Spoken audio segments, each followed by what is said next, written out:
I would love to hear about, both of you, I'm sure have like, um, there's parts that we used to leave at work, and then there's parts that we bring to work, and now it's a little bit more meshed together. But, I'd love to start hearing about, with each of you, like your takes on what it actually means to bring your whole self to work, because I can still kind of curate my digital space here from my presentation to my colleagues, but like, how do you bring your full selves to work, and what is that balance that feels like comfortable and safe for yourselves? We can kick it off with you, Anjelica. Sure. Yeah, when I think about bringing my full self to work, you kind of alluded to this, like what's the balance? Actually working from home, there were a lot more things that were blended. Honestly, it started to just become a lot of work to try and kind of separate like what felt good, what didn't feel good. And so what I kind of asked myself was, what would I say or do if I were already friends with folks that I'm working with, or if we were a really collaborative team? And it's definitely, I wouldn't say has worked out every single time. I definitely had some awkward moments, like someone say, hey, how was your weekend? And I'd say, oh, I went and I got my locks tightened. And they were like, your locks? Why are you tightening your door locks? And I was just like, oh, no, I mean my hair. And so, you have some awkward moments here and there, but then you also have some surprising ones, talking about that same subject with someone else. They were just like, oh, really? Like, well, what hair type do you have? My daughter has a 4C hair type, and we really like these hairstyles. And it's, from folks that I would have never expected. And we actually connected on new products to use. And so sometimes you find connection where you least expect it. And so I try to kind of lean into curiosity with regards to bringing my whole self to work, because you just never know what someone else may also be into. So cultural things aside, I feel like in terms of safety, if I'm not necessarily feeling comfortable, I always feel like I can lean back on my values. I can lean back on, I'm someone who shows up with empathy. I'm someone who shows up with purpose and honesty. And so regardless of, what situation I'm in, those are some things to me that when I want to just make sure that I'm feeling safe, I usually lean back on my values. I love that. Thank you for sharing that. Jared, how about you with that balance of bringing your whole self to work? Any experiences that you'd like to share about that? Yeah, Angela, you bring up a really beautiful point about, thinking about your teammates and your coworkers as friends and how you show up for them outside of work, and like kind of bringing that same energy. That definitely kind of summarizes how I feel and what that's like showing up at Autodesk, being my authentic self, especially now as we've started making our way into the office and like we really get to put that into action when we're physically around each other. For me, it's not holding back. A lot of my past experience and the kind of my narrative that I'm rewriting in life is to just be how I am with my partner, how I was this morning making breakfast, and just my happy-go-lucky person, bringing that same energy to the workplace and not being worried about, how folks are going to interpret that, and also finding those common denominators, like Anjelica said, it's not always worked perfectly. So, you got to know, like at a big company, sometimes there's people you're not going to mesh with, or there's going to be, some hiccups here and there. So just applying that and kind of being able to read who, you feel safe with and who you're drawn to and can be successful with. I love that. And I love hearing you describe you're making breakfast as your happy-go-lucky self. What a lucky partner you have. That's not how I am when I'm making breakfast. I'm like, need coffee, do not talk to me yet. I see Jared just like, good morning, babe. How you doing? Yep. Well, that sounds wonderful. I know, right? I was like making my blackberry pancakes this morning, just like in the zone. Good. I know, right? We love breakfast. You made yourself blackberry pancakes for breakfast? I do. Yeah, I did this morning. So breakfast is the big one here. I'd be feeling real good about myself if I like started off the day with blackberry pancakes. So I might have to take that as a tip. Do it. maybe a side hustle, you can start like a bed and breakfast. We can all visit, we can start with blackberry pancakes, and then we can have our coffee. And then once I've reached happy-go-lucky status, then we can like get into it and like talk about our days. I like it. I like it. So, oh, and friends listening, if you have any questions, about bringing your authentic self to work and the workplace, feel free to drop them in the chat. We would love to hear from you. Any experiences, positive, neutral, maybe some uncomfortable ones, all is welcome here. Any questions, advice, tips you'd like to hear about, please do spark up the chat. We would love to hear from you. So let's get into it. It's a little deeper. So was there a moment in your career when you finally embraced the idea of bringing your authentic self to work? How did this change your relationship with your coworkers and your overall fulfillment at work? So this is like a two-part thing, right? So is there a moment, was it at a job, choosing a job, in between, a pivot? What was that moment where you're like, oh, was it during the pandemic or all this stuff is coming together? Or was it before when you're like, you know what? I want to go this way, and I want to do this. And once you did that, how did that change your relationship to, coworkers and that fulfillment, right? Because I know in my experience, if I feel like I'm like bottling part of my potential or part of myself, it makes the work less enjoyable because I'm like, oh, I don't want to like out myself in this group of, people or whatever. That's my experience, whatever it is, when I'm like censoring myself, it makes me not want to be there as much, right? So Jared, was there a moment for you that this was a change, and how did that change moving forward? Yeah, it was honestly during the pandemic. I had relocated back to the mainland from Hawaii and was job hunting, and it was really when I started working at Autodesk. Very much in a lot of ways, this chapter of my career has been my most authentic, and so yeah, I would say this most, the last couple of years, I'm coming up on 2 years with the company, and kind of at the beginning there was that kind of that fork in the road where I was like, all right, the gig is up, like I need to be more authentic moving forward. I know it's going to make me happier. I also knew what my experience was prior when I wasn't being authentic. So, and this changed my relationship with my coworkers and overall fulfillment, because I felt like it was less work to just be me and to not have all of that kind of mind chatter that was blocking me in the past in previous companies. I found that I've created or cultivated this amazing community within Autodesk across all sorts of geos, by just being me, and then finding other folks who I can identify with and that relate and also have empathy and maybe similar stories, and finding that common denominator. And it's definitely been the driving factor for my feelings of fulfillment at the company. Oh, that's awesome. I love hearing that. And congratulations, over 2 years, it's a big shift, and that's a huge accomplishment. And it's there's that happy-go-lucky self. Look at that. And it's just so great. It's so wonderful to hear, in such a tumultuous transitional time for so many people, that there are these opportunities that some folks, including yourself, have been able to like flourish in it. So I'm just really happy for you. That's really lovely. Thank you. Yeah. Anjelica, was there a moment for you? Yeah, mine was a little bit awkward. I felt like I had a little bit of a kind of identity crisis moment.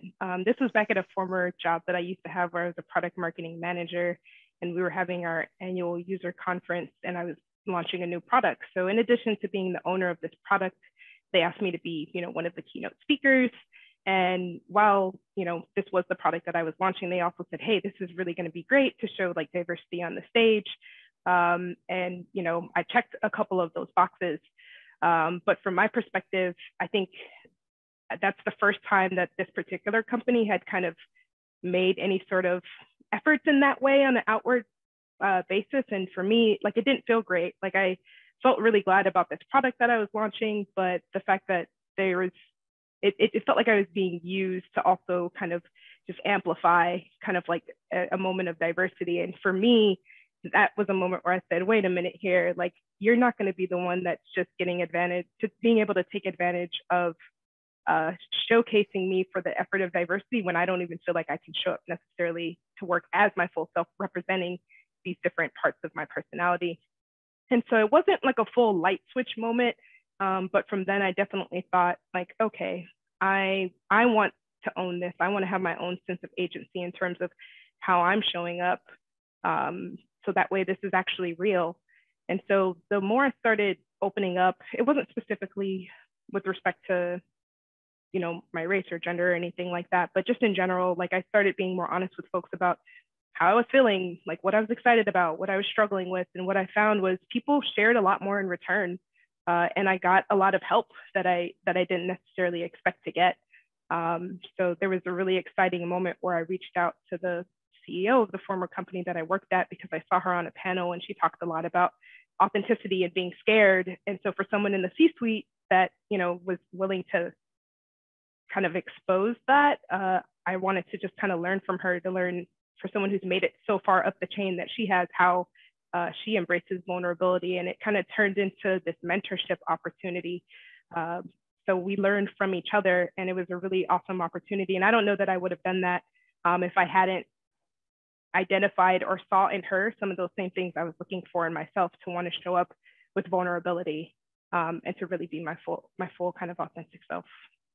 Oh, wow. That is so awesome. And it's such a perfect segue.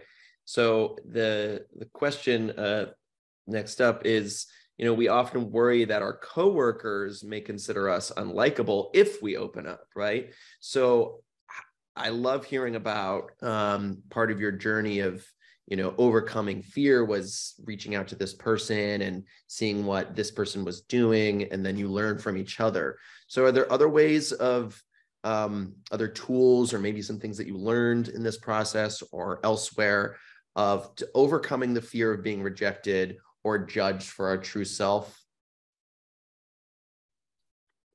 For me, I think the community has definitely been critical.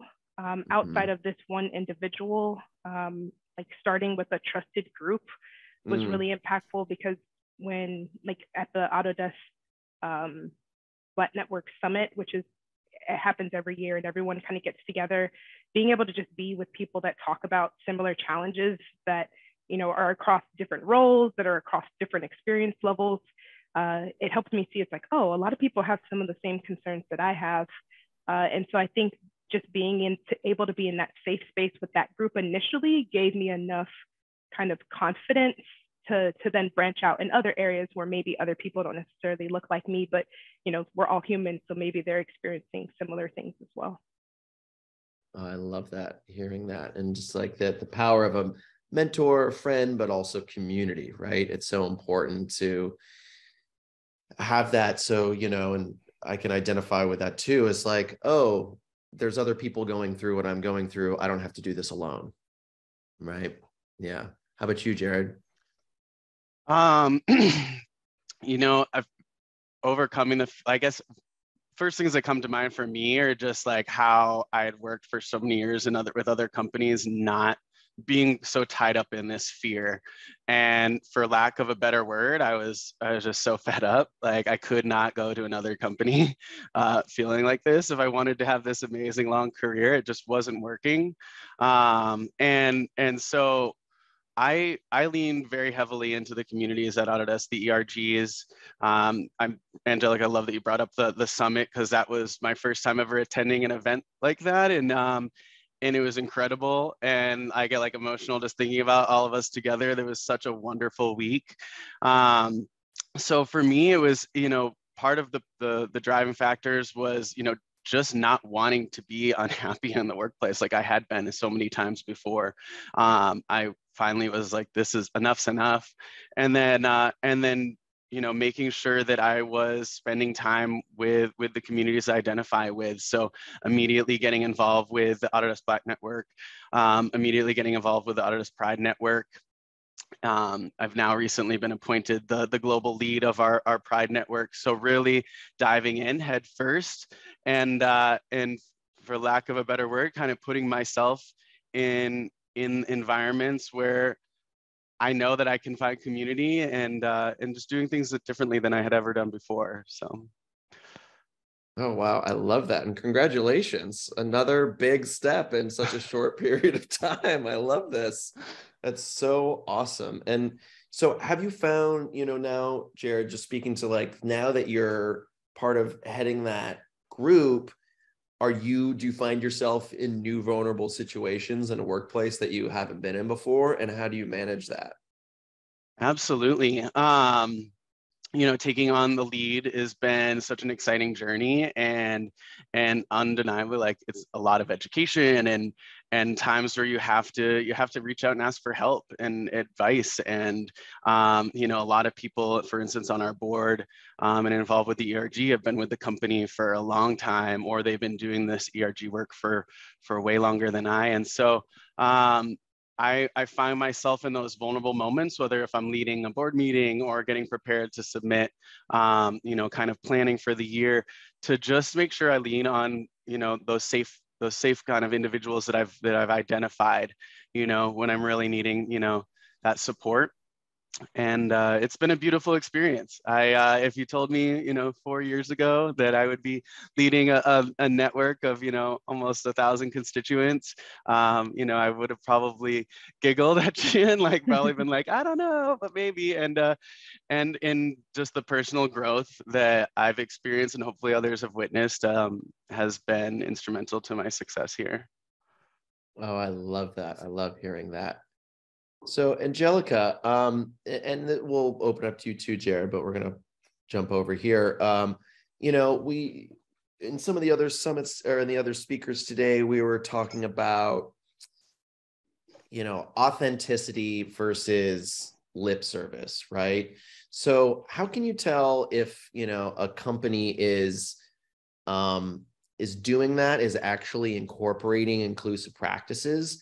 And for folks that are on the job hunt right now, or looking to pivot or seek new employment, when interviewing in a company, how can they decipher between these lip service moments and like genuine commitment to inclusion?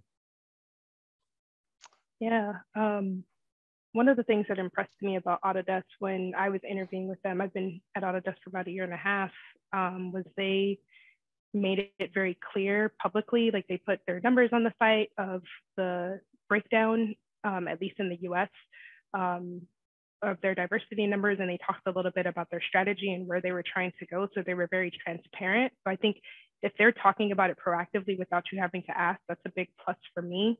But especially in the interviewing process, for me, I like to ask.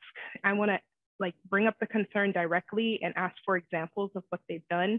So for me, when I got interviewed by the senior director and he asked me, what support do you need in terms of like areas of development to get off to a great start? I was honest with him. I said, it's going to be for me to delegate or to say no when prioritizing, because these are things that, while maybe some of my white male colleagues in the past have been praised for doing some of those things, when I try to ask for help, suddenly it's I'm not up for the task. And so what I appreciated wasn't that he had a oh, that's perfect, we've got this cookie cutter like program perfect and ready for you, but like he listened, he made me feel seen, and he shared a little bit of his experience. And so for me, that told me volumes about what the leadership was like there, because I know that they'll be willing to support me in the needs that I have. So for me, I definitely think it is valuable to bring it up to see if they can like not only talk the talk but also walk the walk. Yeah, awesome. And I love hearing how it was, like you said, not a cookie cutter situation, right? They asked you, how can we support you? You had some specifics that would be helpful, and then you move forward. And that's the way. I mean, it's just so inspiring to hear that, as opposed to like checking a box and okay, cameo time, And Francis, Oh, way so cute. to take the stage. Oh my. Vulnerability in action. Hello. Authenticity in action. Hello. I love you too, my little baby. I love you too. This pooch. Jared, as someone, it's now been Autodesk for a couple years, you looked for this, right? When like you said, you were fed up, couldn't handle this, you didn't want to get burnt out. So what maybe you can speak to when you were applying with Autodesk? What are some of the things you're like, oh, this looks real, this doesn't look like lip service to me? And then how was that affirmed as you continued forward?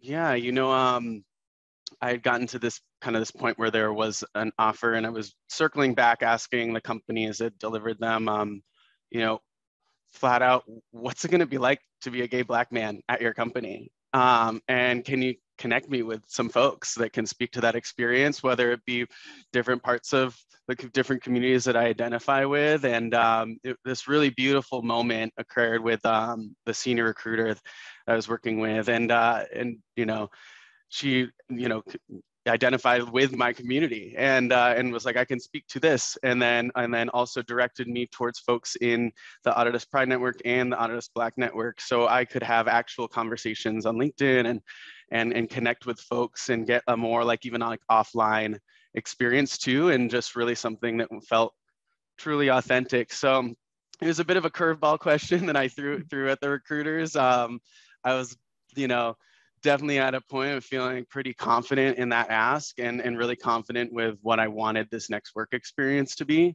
And so, yeah, just kind of flat out asked and made my decisions a lot of how the recruiter and how the hiring team responded, and examples and contact information was relayed. It was made it pretty clear, made my decision really easy. So. Oh, I love hearing that. That's so awesome.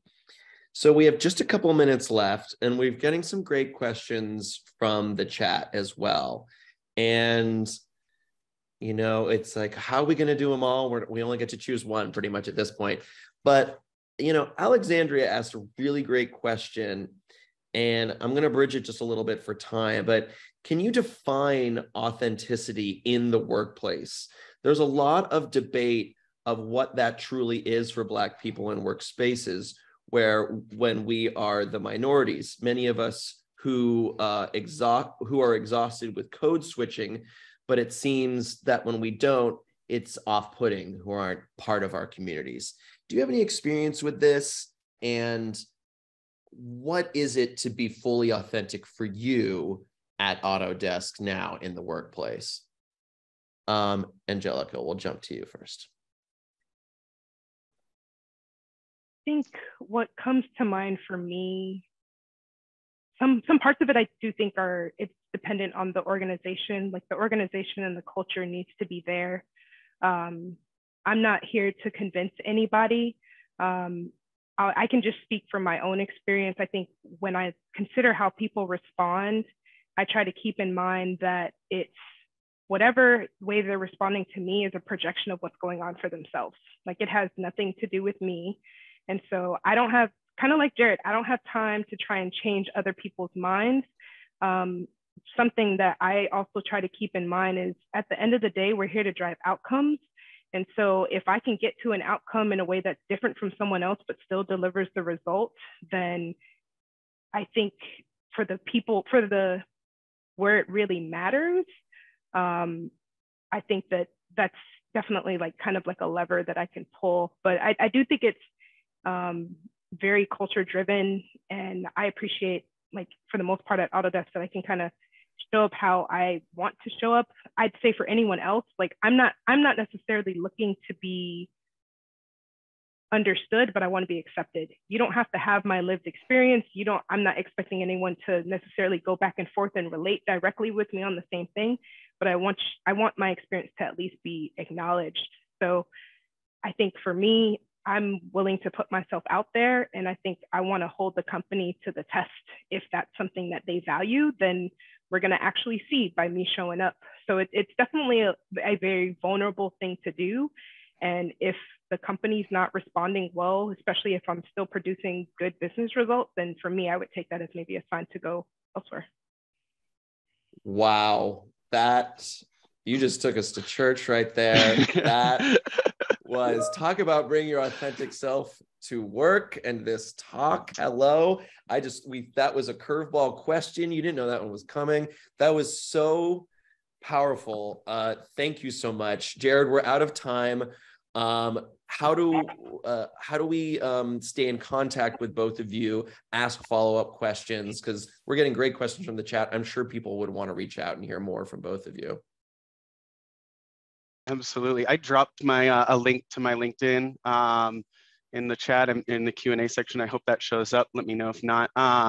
But don't hesitate to reach out. I would love to hear from people who are job seekers. If you're interested in Autodesk, if you're doing ERG work at your company, would love to hear from you and bounce ideas off of you. So yeah, please allow me to be a resource and don't hesitate to reach out. Thanks, Jared. And Anjelica, how can folks reach out to you? Same here, LinkedIn. I can drop mine in the chat in just a second, but be more than happy to talk Autodesk or anything non-Autodesk related. This is definitely an area that I'm passionate about. Awesome. Well, thank you so much. It was so great to see you both again today. I'm so glad we got to sync before, and thank you for making the time for the chat today. I thank you, and my dog thanks you. He's trying to get back in the shot. There you go. Okay. Thank you both. Have a great day, y'all. Thank you. Thanks for the opportunity.